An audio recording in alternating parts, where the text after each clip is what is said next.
బయట తులసి కోట దగ్గర కౌసల్య పూజ చేస్తుంది. నేను వెళ్ళి దండం పెట్టుకుని వస్తాను. నానమ్మా,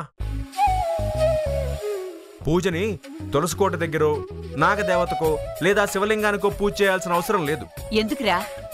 ఎదురుగుండా మా మరదల అమ్మవారు ఉంది కదా, ఆవిడకే పూజ చేయండి.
ఏమైందమ్మా? అక్కడ అది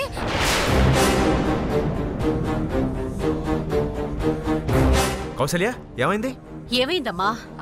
అది బామ్మ.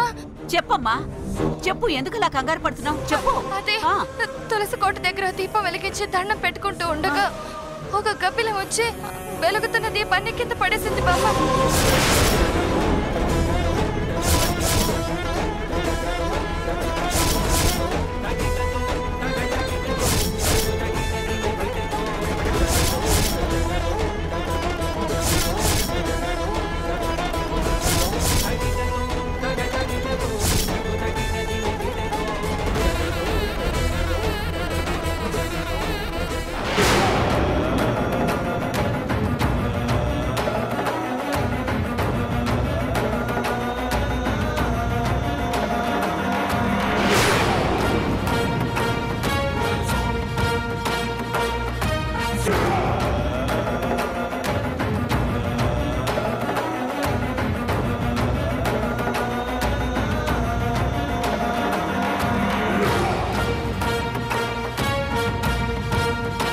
పెళ్లికి ముందు ఎలాంటి అపశకునాలు ఎదురు కాకూడదని ఇప్పుడే అనుకున్నా.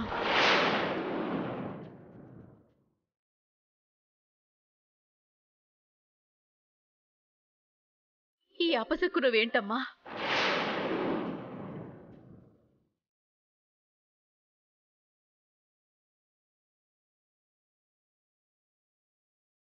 అమ్మో, గబ్బిలో ఇంటికి రావడమే అరిష్టం అంటారు. అలాంటిది అవ్వా, దేవుడి దగ్గర వెలుగుతున్న దీపాన్ని తన్నేసిపోయిందంటే అమ్మో, ఇదేదో జరగబోయే కేడికి సంకేతంలా ఉందమ్మా.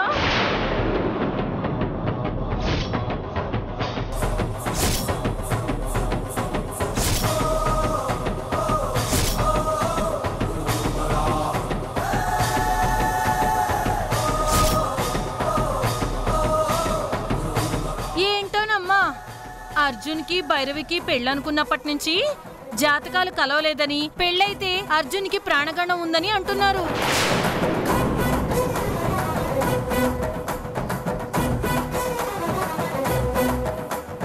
దానికి తగ్గట్టే జరగబోయే అరిష్టానికి అపశకునాలు కూడా అలాగే కనిపిస్తున్నాయి మరి.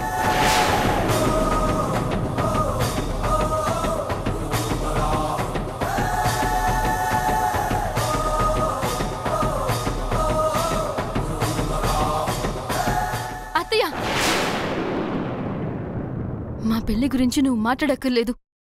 మాట్లాడితే ఊరుకునేది లేదు.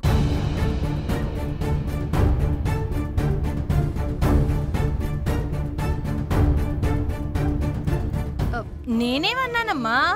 మీ వదినే చెప్పింది కదమ్మా, గబ్బిలం దీపాన్ని తన్నేసిందని. దాని గురించే అంటున్నాను. ఏంటి అనేది? జరిగింది ప్రతిదీ అపశకునం అనుకోవడమేనా? పక్షులన్నాక ఎగురుతూ ఉంటాయి. ఏదో అప్పుడప్పుడు అనుకోకుండా అలా జరుగుతూ ఉంటాయి. దానికి కూడా ఇంత సీన్ క్రియేట్ చేసి ఏడుపులు బిల్డప్లు ఇవ్వక్కర్లేదు.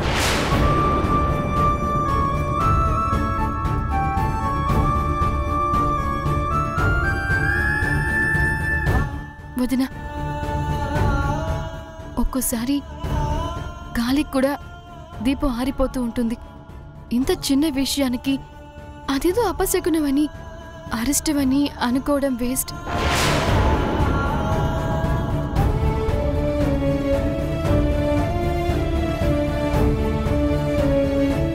అన్నయ్య, నువ్వు ఇలాంటి వాటి గురించి ఏం ఆలోచించాల్సిన అవసరం లేదన్నయ్య.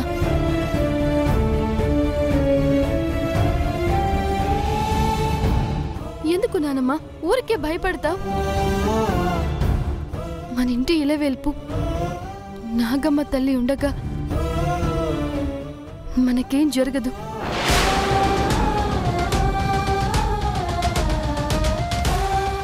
అత్తయ్య, మీరిలాంటివేమి మనసులో పెట్టుకోవద్దు.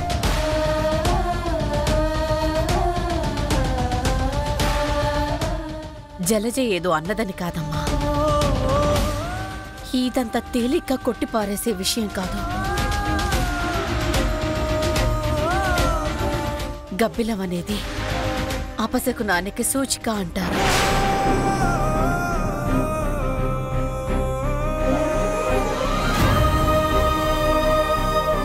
అది దీపాన్ని పడేయడం అంటే ఏ ప్రమాదం ఎటువైపు నుంచి వస్తుందోనని చాలా భయంగా ఉందమ్మా.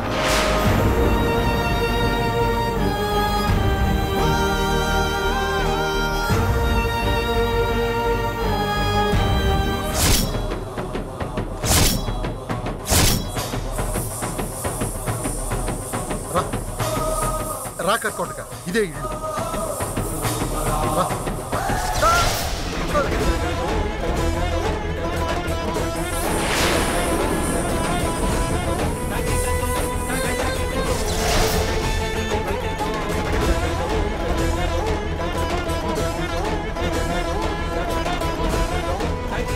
ఏమైంది కట్టుకోటక? నాతో పాటు ఇంట్లోకి రాలేదేంటి? ఏమైందో నాకు అర్థం కావడం లేదు.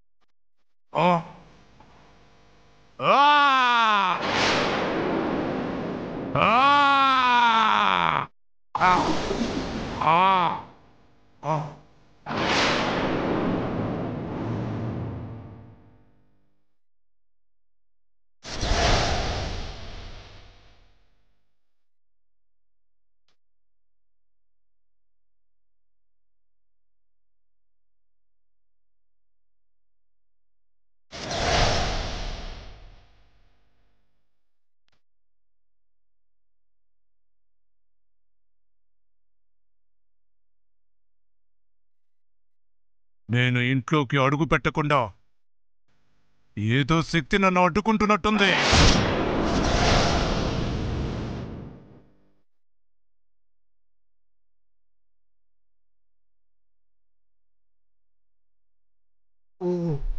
అవును, మా ఇంట్లో శ్రీచక్రం ఉంది. అది ఇంట్లో ఉన్నంత వరకు నీలాంటి దుష్ట శక్తులేవి మా ఇంట్లోకి అడుగు పెట్టలేవు. మరి ఈ విషయం నాకు ముందే ఎందుకు చెప్పలేదు? మర్చిపోయాను. ఇప్పుడు నువ్వు అంటుంటే నాకు ఆ విషయం గుర్తొచ్చింది. నువ్వు అలా కోపంగా చూడకు, నాకు భయం వేస్తుంది. ఈ శ్రీచక్రం ఉండగా నేను ఈ ఇంట్లోకి అడుగు పెట్టలేను. ఇంట్లోకి వస్తే తప్ప నువ్వు చెప్పిన అర్జున్ని చంపలేను. మరిప్పుడెలా?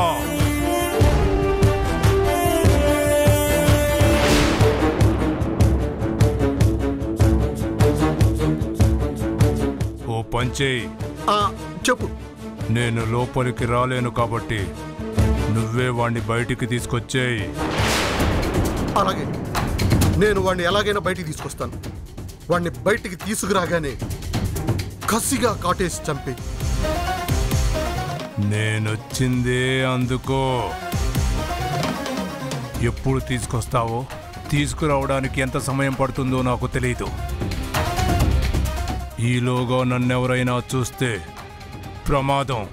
వాడిని ఎప్పుడైనా బయటికి తీసుకొచ్చాక నాతో చెప్పు. అలాగే.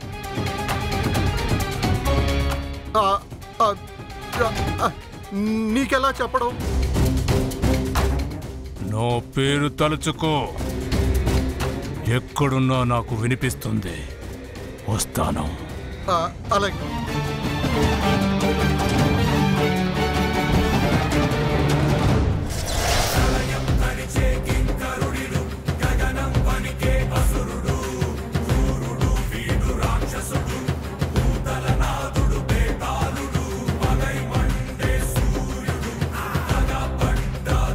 అందరూ ఆ అర్జున్ గాడి శవం మీద పడి గగ్గోలు పెడుతుంటే చూడాలనుకున్నాను.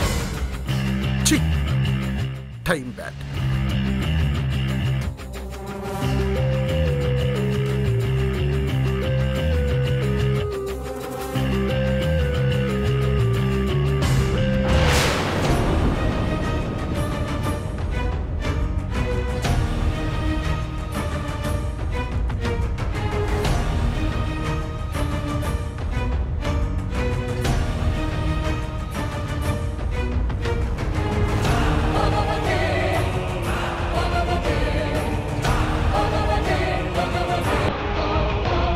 అర్జున్ చచ్చిపోతాడని ముందే తెలిసినట్టు వీళ్ళంతా టెన్షన్గా ఉన్నారేంటి?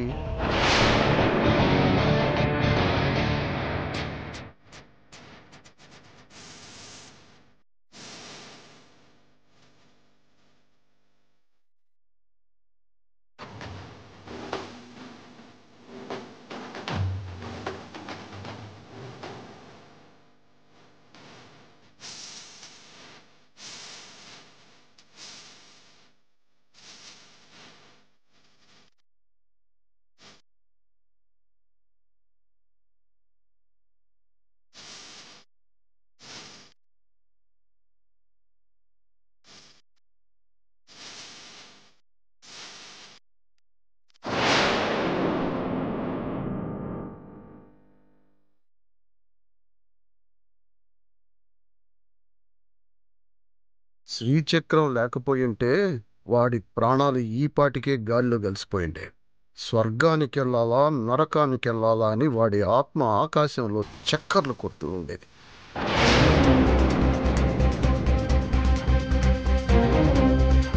పెళ్ళింట్లో అందరూ సంతోషంగా ఉండకుండా ట్రైన్ మిస్ అయిన ప్యాసింజర్ లాగా అలా టెన్షన్గా ఉన్నారేంటి?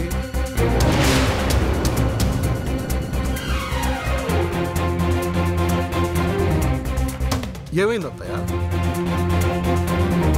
మన కౌసల్య తులసి కోట దగ్గర పెట్టిన దీపాన్ని గబ్బిలం వచ్చి కింద పడేసిందట.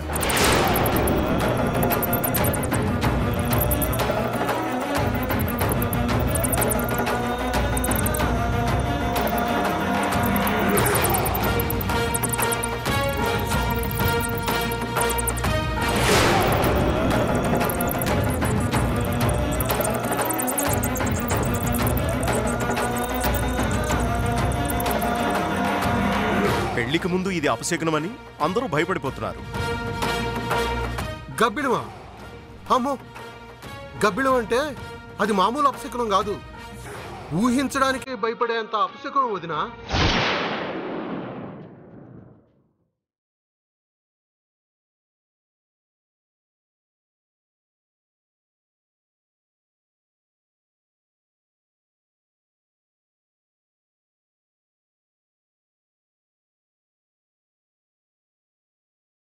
అంత సీన్ లేదు.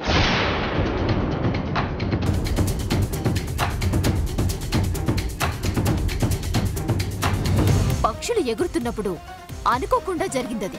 ప్రతి దానికి అపశకునమేంటని భైరవి కోపడుతుంది.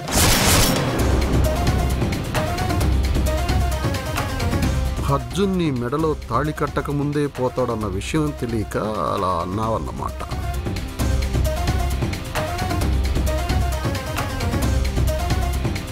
అవును భైరవి, నీకు అర్జున్కి పెళ్లి జరగాలని రాసి పెట్టుంది కాబట్టి ఈ పెళ్లి జరుగుతుంది. మధ్యలో ఆకులు రాలాయి, కాగితాలు ఎగిరాయి, దీపాలు ఆరాయి, ఇలాంటివన్నీ పట్టించుకోవద్దు.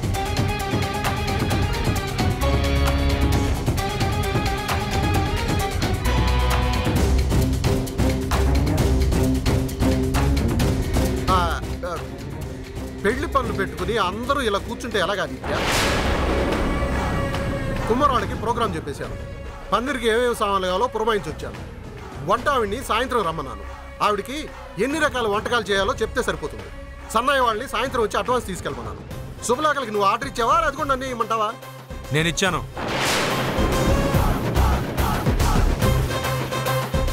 అంటే పందిరి డెకరేషన్కి, పెళ్లి బట్టలకి, ఊరేగింపుకి ఇంకాపో. అలా ఆపేశారంట అత్తయ్య. నీకు ఈ పెళ్లి జరగడం ఇష్టం లేదని నాకు తెలుసు.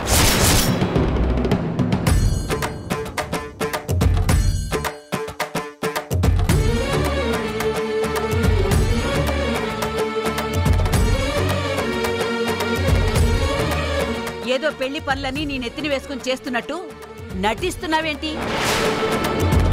నువ్వెంత నటించినా నేను నిన్ను నమ్మను. అదేంటత్తయ్య, నేను మారిపోయాను అని చెప్పాను కదా. నేను మారాను అని చెప్పినా కూడా మీరు నమ్మరా? నమ్మను. పుట్టుకతో వచ్చిన బుద్ధి చచ్చేంత వరకు మారదని నాకు తెలుసు. మమ్మల్ని నమ్మించడానికి నువ్వేం వెధవేషాలు వేయక్కర్లేదు.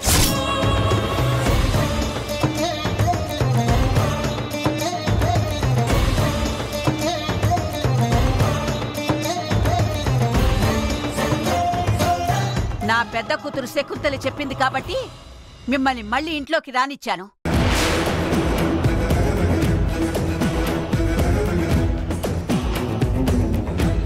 ఊరి పెద్దలు చెప్పారు కాబట్టి వాళ్ల మాటని కాదనిలేక దయ చూపించానే తప్ప, లేకపోతే మిమ్మల్ని ఇంటి గేటు దగ్గర కూడా ఉండనిచ్చేదాన్ని కాదు.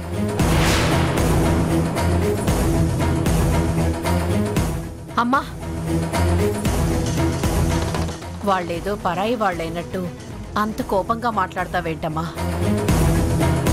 వాళ్ళు మారారు కాబట్టి మంచిగా ఉంటున్నారని మనం కూడా అర్థం చేసుకోవాలి.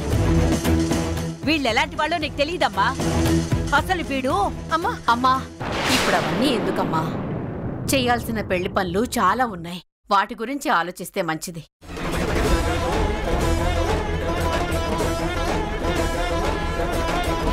నిజమే, పనికొచ్చే పనుల గురించి ఆలోచించడమే మంచిది.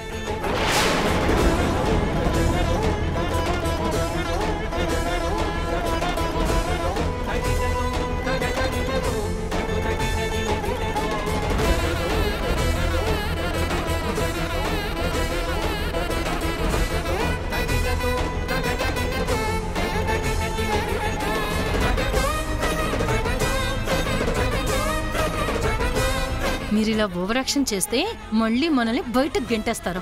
అప్పుడు మీరు చక్కగా మామిడి చెట్టు కింద మంచం వేసుకొని మీలో మీరే నవ్వుకుంటూ పట్టపగలే చుక్కలు లెక్క పెట్టుకుంటూ ఉందరు గాని. అదే జరుగుద్ది, గుర్తు పెట్టుకొని మెలగండి. పదరా.